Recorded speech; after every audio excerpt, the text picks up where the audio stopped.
UTL solar, solar लावणार आणि सबसिडीही मिळवून देणार।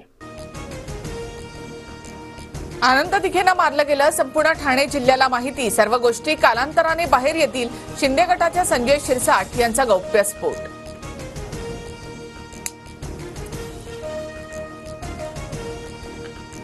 संजय शिरसाट यांनी पुरावे दिल्यास कोर्टात जाणार। शिरसाट 23 वर्ष गप्प का होते, त्यांचा स्वार्थ काय होता? या षडयंत्रामध्ये शिरसाटही सहभागी होते का?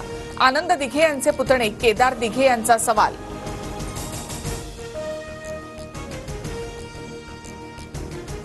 सत्ता तुमचीच, दिघेंच्या मृत्यू प्रकरणाची चौकशी करायची असल्यास करा। विरोधी पक्षनेते अंबादास दानवेंची संजय शिरसाट यांच्या गौप्यस्फोटानंतर प्रतिक्रिया। धर्मवीर 2 सिनेमा पाहून धक्का बसला। ज्या गोष्टीला मी साक्षीदार, तिथे दिघे साहेबांचा मृतदेह खांद्यावर टाकून आत्ताचे मुख्यमंत्री पळतात, हा दिघे साहेबांचा अपमान। संजय राऊतांचा हल्लाबोल।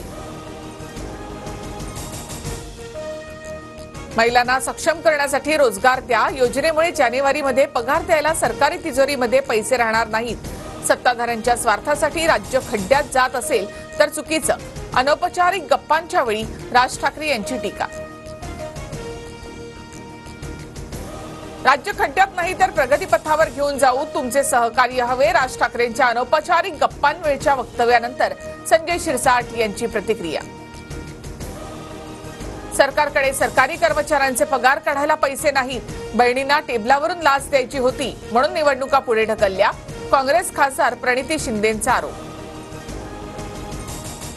5 वर्षात 3ही पक्षांकडे सीएम पद जावं, महायुतीमध्ये फिरत्या मुख्यमंत्री पदावर बोलणी सुरू असल्याची राजकीय वर्तुळामध्ये चर्चा। सूत्रांची माहिती। मुख्यमंत्रीपद संगीत खुर्चीसारखं, अजित पवारांना मुख्यमंत्री पदाची इच्छा पूर्ण करायची आहे। विरोधी पक्षनेते अंबादास दानवे यांचा टोला।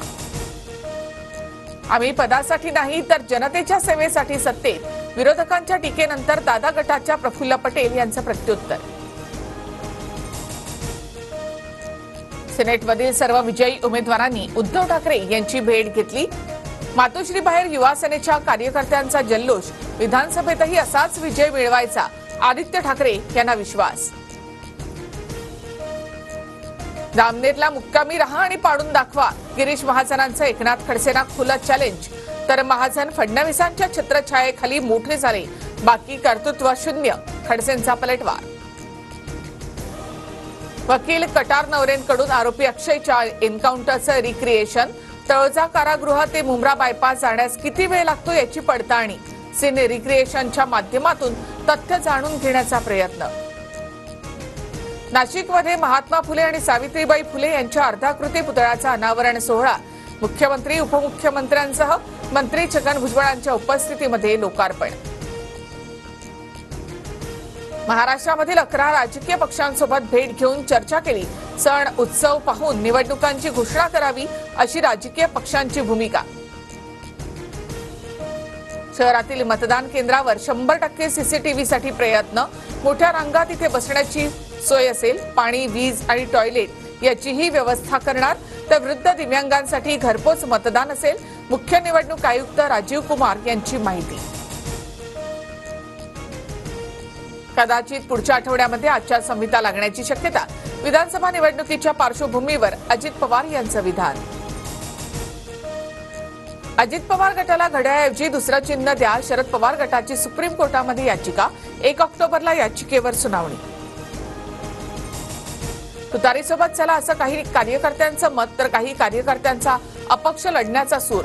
पितृपक्षानंतर योग्य तो निर्णय घेणार, हर्षवर्धन पाटलांची माहिती। UTL सोलार, सोलार लावणार आणि सबसिडीही मिळवून देणार।